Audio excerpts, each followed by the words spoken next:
बाबा रामदेव पिछली बार खबरों में तब आए थे जब उन्होंने ये कहा था कि द कश्मीर फाइल्स को यूट्यूब पर अपलोड कर दिया जाना चाहिए जिससे कि सभी लोग इसे देख सकें। और अब दोबारा ये खबरों में इसलिए आए हैं क्योंकि इनके ब्रांड पतंजलि आयुर्वेद की कुछ दवाइयों का प्रचार प्रसार सरकार को नागवार गुजरा है। असल में ये दवाइयाँ हार्ट, शुगर और लिवर के इलाज का दावा करती हैं और कई अखबारों में उनके एडवर्टीजमेंट छापे गए थे। ये विज्ञापन कुछ डॉक्टर्स और अन्य लोगों को नागवार गुजरे और उन्होंने सरकार से शिकायत कर डाली। एक अखबार की रिपोर्ट के मुताबिक शिकायत करने वालों में केरला के एक डॉक्टर के.वी. बाबू हैं, जिन्होंने आरटीआई दाखिल करके सरकार से कई सारी जानकारियां मांगी थीं। उन्होंने फरवरी में केंद्र सरकार से शिकायत की थी कि पतंजलि आयुर्वेद ने अखबारों में विज्ञापन देकर दावा किया है कि उनकी एक दवा है जो एक हफ्ते के भीतर कोलेस्ट्रॉल घटा देती है और लोगों की हार्ट प्रॉब्लम्स और शुगर से बचाती है।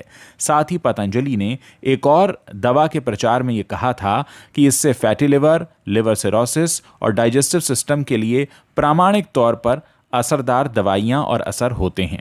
शिकायतकर्ताओं का कहना है कि ये दवाएं इन बीमारियों के इलाज में कितनी असरदार हैं इस पर बहस हो सकती है, लेकिन इस तरह का एडवर्टाइजमेंट करना कानून का उल्लंघन है।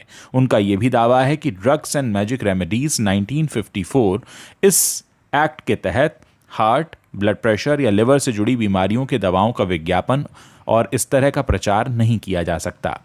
केंद्रीय ड्रग रेगुलेटरी अथॉरिटी ने इन शिकायतों को पारंपरिक चिकित्सा से जुड़े भारत सरकार के मंत्रालय आयुष मंत्रालय को फॉरवर्ड कर दिया था।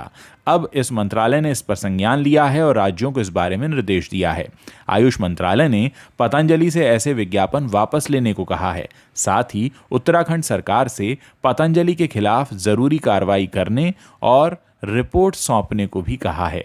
उत्तराखंड के अलावा ऐसे ही विज्ञापनों के लिए राजस्थान और कर्नाटका सरकारों को भी कार्रवाई करने के निर्देश दिए गए हैं।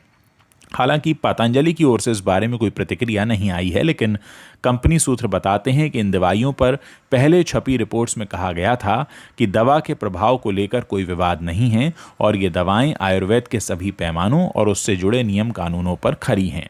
सरकार ने भी इनकी बिक्री को लेकर कोई आपत्ति नहीं जताई है। बहरहाल अब देखना यह है कि ये जो नया मामला है इस पर कौन सा सच सामने आता है।